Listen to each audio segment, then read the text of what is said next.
جې قدرمنو کتونکو نعت رسول مقبول صلی الله علیه وسلم تاسو وکتلو او قدرمنو کتونکو زموږ سره ناست دی مفتي عزیز الرحمن صاحب خبرې اعتکاف حوالې سره ډېر وشولې او اوس فطراني طرف ته راځو. خو اعتکاف حوالې سره یو سوال زما ذهن کې راځي مفتي صاحب بعض خلک داسې ما لیدلی چې هغه اعتکاف کې کینی جماعت کې نو مطلب دا چې د دوستان راځي ملاقات لا ملاقات سره کوي یا اوس که دغه نه نو د کور والا د لکه څه خوراک وړي او ملاویږي ورسره نو دا اجازه شته ملاویدی شي ورسره؟ ته زمرود خان مونږ ټول پښتانه یو چې په ننواتې څوک لاړ شي نو هلته ګپونه لګوي پارټیانې کوي که موبایل باندې ویډیوګانې ګوري او که ناست یو مقصد ته راغلی مقصد ته ناست خو په هغه مقصد کې چې کوم د ضرورت خبره ده هغه خو کیدای شي که نه نو لکه فرض که ستا رور دی یا ستا بچی دی هغه په اعتکاف کې ناست دی یا والد صاحب دی هغه په اعتکاف کې ناست دی هغه له ماښام روټۍ وړي روژه ماتی به وړي خوشبیني ته به وړي بیا به د کور د حالات تپوس کوي د اعتکاف په دوران کې صرف دنیایي امور چې کوم دي لکه خرڅول اخیستل دا جایز نه دي نور خو او بل دا دی چې لکه فضول خبرې یا گپ شپ دا جایز نه دی د ضرورت ملاقات هم کیدای شي لکه مور دی مور په کور کې ناست دی نو مروره خو به نه ناسته چې ټول لس ورځې مروره ناسته چا سره به خبرې نه کوي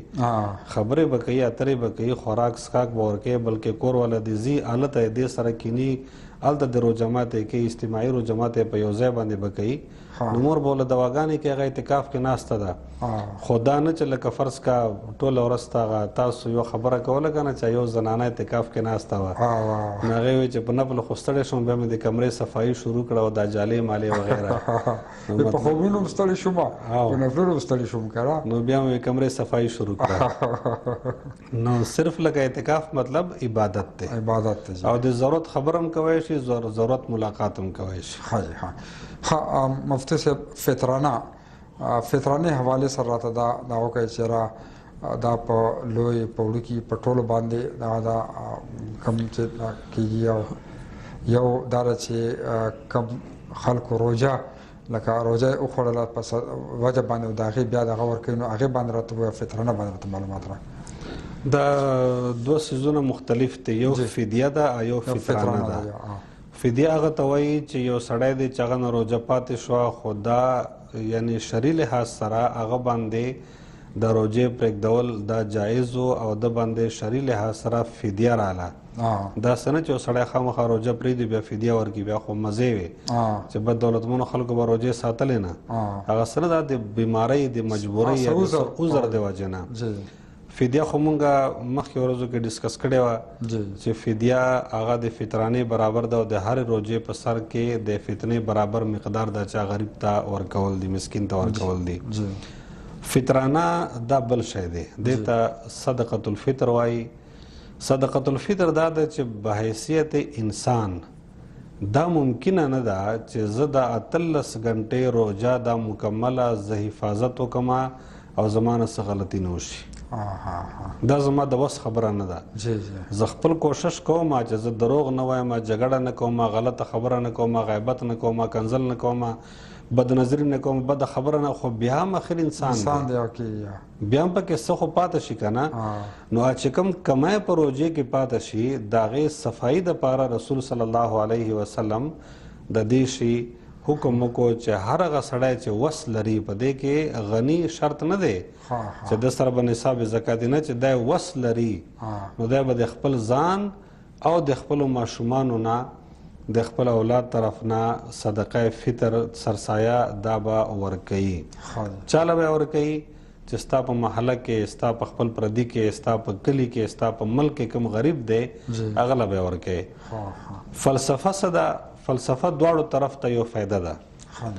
تا ته خدای پاک وس درکړی دی تا روژې وساتلې نو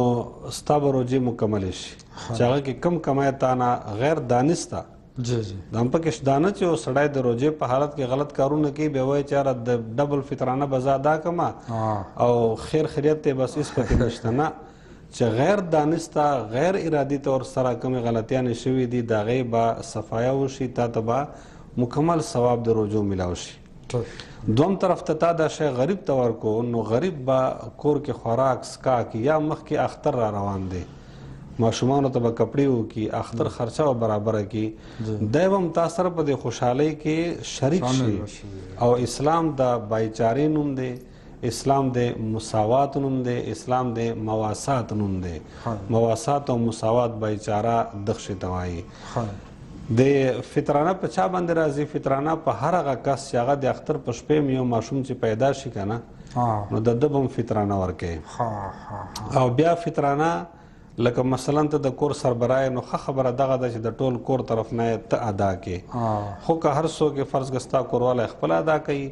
زامن د خپل ادا کوي، لوڼې د خپل ادا کوي، هېڅ ممانعت پکې نشته، بلکې ښه خبره ده چې یو شی په خپله باندې وکړي، په خپله باندې وکړي، ولې چې هغې سره د ماشومانو عادت جوړېږي د ورکړې. او ورکوي به یې مسکین له غریب له به یې ورکوي. او د ورکولو کې به دا خیال ساتي چې د اختر د لمانځه نه اول ستا دا پیسې مسکین ته ورسي. لکه تیر کال کې دا شی و چې خلکو اکثر دا تپوس کاوه چې خلکو پیسې د ځای نه لېږلې وې فطرانې والې، او هغه غونډۍ والو هلته نه ورسولې، ایکسچینج والو بینک والو نه ورسولې، بینکونه بند شو، چوټیانې شوې، نو هغه ټرانزکشن مکمل نه و، نو هغه پیسې اختر نه پس ته خلکو ته رسېدې. نو په دغه طریقه باندې ستا فطرانه هغه نه ادا کېږي. فطرانه ستا هله ادا کېږي چې دا پیسې کله مسکین ته ورسي، او د دې وخت د یکم رمضان نه واخله د اختر تر لمانځه پورې. نو ته ولې دوره لیټ کوې چې ته په اخر ورځ باندې فطرانه دغه کوې؟ نو 25 رمضان دی، 24 دی، 20 دی، 22 دی، په وخت باندې دا پیسې واستوه چې غریب ځان له خپل ضرورت پوره کړي او په ټیم ستا پیسې خپل غریب ته ورسي. ډېره مننه مفتي صاحب، خبره تر ډېره وشولې او اوس وخت نور اجازت نه راکوي. او د پروګرام آخر کې مجموعي طور که تاسو روژې حوالې سره موږ په مختلفو موضوعاتو باندې خبرې اترې وکړلې. نن زموږ د دوبۍ سټیشن نه اخرنی پروګرام دی، نو که مجموعي طور روژې باندې او په دې آخري اشاره چې د دې په اهمیت باندې تاسو خبرو کوئ چې آخري اشرې اهمیت څه دی، نو دا به ښایي ځکه پروګرام وخت ختمېږي، زموږ لږ وخت رسوي. په دې کې به زمرود خان زه دا وایم چې ګوره مونږ به حیثیت مسلمان چې لګیا یو څه مقصد دپاره لګیا یو، لکه دا پروګرام، دا روژې، دا لمنځونه، او هر سړی دا غواړي چې زه د الله قرب حاصل کما او زه څه ثواب وګټمه او زه خپل آخرت جوړ کما. او آخرت په څه جوړیږي؟ آخرت په دې جوړیږي چې ته عمل صالح وکې، نیک عمل وکې. نیک عمل څه ته وایي؟ نیک عمل هر هغه کار چې د الله د حکم او د رسول الله صلی الله علیه وسلم د طریقې مطابق دی. که ته لمونځ کوې، لمونځ د الله حکم دی، خو چې د رسول الله صلی طریقه نه وي پکې، دا لمونځ نه دی. که ته حج ته ځې، که ته زکات ورکوې، که ته فطرانه ورکوې، چې کوم ځای کې د رسول الله صلی طریقه په هغه کې نشته، نو دا عبادت نه دی، دا عمل صالح نه دی، دا الله ته قبول نه دی. د رسول الله صلی طریقه به څنګه زده کوې؟ هغې دپاره لکه دا پروګرام یو پروګرام نه دی، ډېر پروګرامونه دي.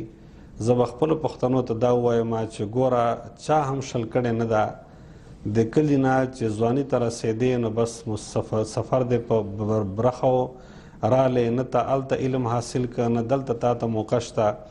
خو چې څومره تا ته وخت میلاویږي نو د دین مسایلو باندې ځان پوه که، علماو سره ناسته پاسته کوه،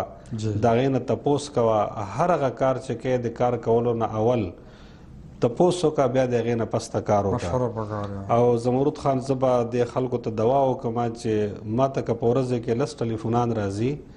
نو د الله په مهربانۍ سره 8 ټلیفونان دا صرف مسایلي چې زمونږ پښتنو کې دا یو شی دلته یعنی ډېر زیات یو ښه خبره ده چې هغه ټلیفون وکړي چې دغسې کاروبار دی، دغسې بزنس دی، دا شی دی، نو زه څه وکړم؟ دومره پورې چې ګاډی هم په یو کپنۍ کې لګوي، نو وایي چې کپنۍ دا کار دی، دا به زه کومه، دومره زما ډیوټي ده، دومره ما ته پیسې راکړي، نو وکړم که نه وکړم. چې یو ګاډی اخلي ځان ته، د هغې هم اول تپوس وکړي، چې بینک ته ځي اول تپوس وکړي، نو دا ښه خبره ده. نو زه پښتنو ته اخرنی پیغام دا ورکړم چې کامیاب به هله یې چې ستا نیک عمل هغه په صحیح طریقې باندې ادا شي. ستا نیک عمل هلته په صحیح طریقه ادا کیږي چې د الله او د رسول د وینا په مطابق وي. هغه ته هله جوړوی شي چې کله تا ته علم راشي چې ته مسایل زده کړې، چې کله تا مسایل زده کړه نو ته کامیاب یې. ستا عبادت په قیمتي الله به قبول کی خدای پاک به تا ته د هغې اجر درکړي او ځان دپاره به هم دا درخواست وکړم بچو دپاره هم تاسو دپاره هم ټول ټیم دپاره چې مونږ په دعاو کې یاد ساتئ او زمونږ بچي په دعاو کې یاد ساتئ الله پاک دې زمونږ په ټول قوم باندې رحم وکړي الله پاک دې مونږ ته د خیر په نظر سره وګوري او د رمضان د روزې په برکت الله پاک زمونږ حالات بدل کړي. ډېره مننه مفتي صاحب تاسو تکلیف وکړو رالی او دا پوره هفته او زمونږ کتونکو ته تاسو ډېر معلومات ورکړو ستاسو د راتګ ډېره مننه یو جهان مننه جي. قدرمنو د کتونکو دا د نن ورځې خپرونه د پښمنۍ خصوصي خپرونه تاسو وګټله او موږ روزانه دا کوشش کړی دی چې ستاسو کم سوالات او روزمره کم د رمضان اهمیت باندې خبرې نور معلومات هغه مفتي عزیز الرحمن صاحب ته وړاندې کړي دي او هغوی کوشش کړی دی چې هغوی د هغې جوابونه او د هغې مسلې حل او په هغې باندې موږ ته رڼا اچولې ده. قدرمنو کتونکو الله دې کړي چې بس دوی موږ ته ووایم لږ ډېر موږ د دوی نه زده کړه په دې باندې موږ عمل وکړو او الله پاک ته موږ تاسو د عمل کولو توفیق راکړي. خپل ځان د پرم دعاګانې کوو د دې سره سره خیبر ټلویزیون په خپلو دعاګانو کې یاد ساتئ ما او مفتي صاحب هم په دعاګانو کې یاد ساتئ او الله پاک ته د بقای ورځې په خیر سره او د عبادت سره چې دا قیمتي ورځې دي چې په دې کې موږ د زیات نه زیات عبادت وکړو او هغه څنګه شروع کې مفتي صاحب ویلو چې دا د لوټ میاشت ده په دې کې چې څومره زیات ثوابونه وګټي نو ښه وي. نو قدرمنو کتونکو د نن ورځې پروګرام پای ته رسي سبا له به زمونږ د بل سټیشن نه انشاءالله ستاسو سره نوي ملګري راځي او تاسو ته پروګرام وړاندې کوي. بس خپل قربا زمرد بنوري ته اجازت ورکړئ د الله په امان. محمد رسول الله محمد رسول الله أرجو رضاك يا الله أنت الرحيم يا الله هبني عطاك يا الله أنت الكريم منك العطاء يا الله أنت العظيم يا الله فيك الرجاء يا الله